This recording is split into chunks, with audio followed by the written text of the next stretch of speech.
The elders of the village always said the wind carried stories.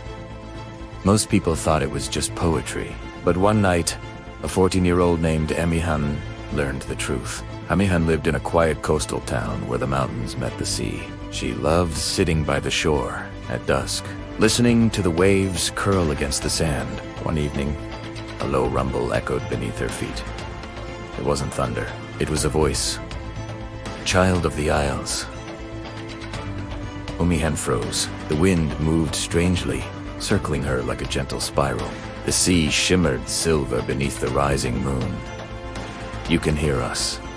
Her heart pounded. Who's there? The ocean answered not with fear, but with warmth. We are the guardians. That night, Amihan dreamed of towering mountains and a volcano glowing against the dark sky. A woman formed from stone and flame stood before her. I am Luzon, the figure said, her voice steady and powerful. Long ago, we rose to protect these waters. Behind her, mountains trembled, but they did not fall. You carry a whisper, Luzon continued. Few humans ever have. Amihan wanted to run. Instead, she stood taller. Why me? Because you listen? Luzon replied. The dream shifted. Amihan stood upon rolling green hills, surrounded by clear blue seas. Laughter echoed like music. Shapes of many islands shimmered together. Speaking as one, we are Visayas, they sang.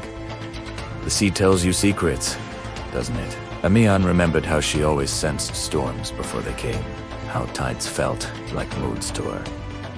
Yes, she whispered. The islands glowed brighter. Balance is weakening. Dark forests surrounded her next, alive with glowing fireflies. A calm presence emerged, deep as roots and strong as ancient trees. I am Mindanao, the guardian said softly. The serpent stirs. The words shook the dream. Far beneath the ocean floor, something enormous shifted. Coral cracked. Water churned. The chains grow fragile, Mindanao continued. Human hearts must stand with us now. Amihan woke with a gasp. Over the next few days, strange things happened. The tides rose higher than expected. The ground trembled gently at night.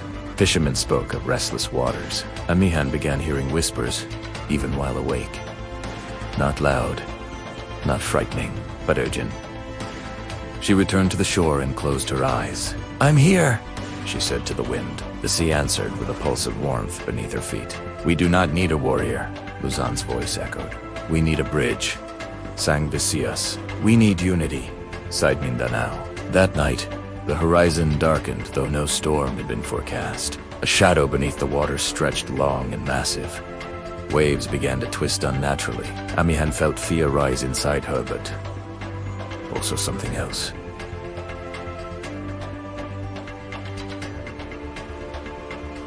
Connection. She stepped forward into the shallow surf. I hear you, she shouted. And we are not afraid. Her voice seemed small against the ocean.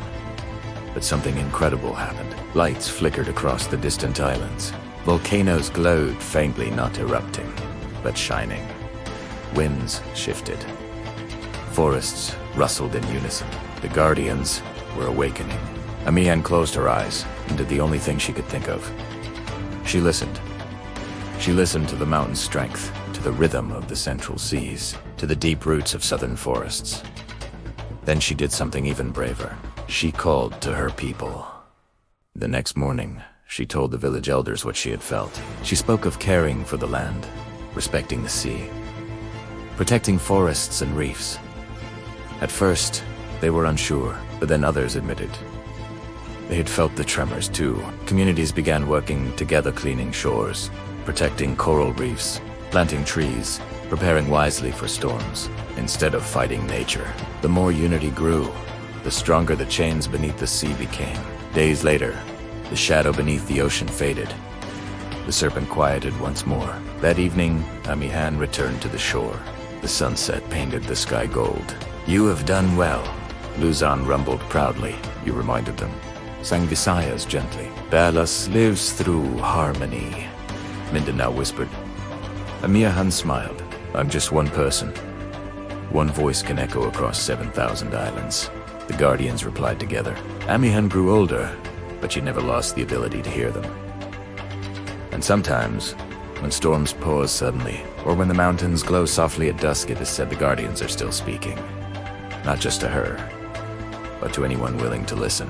For the Philippine archipelago is not just land rising from the sea, it is living Guardians. And perhaps, somewhere along the shore tonight, another young listener is beginning to hear the wind.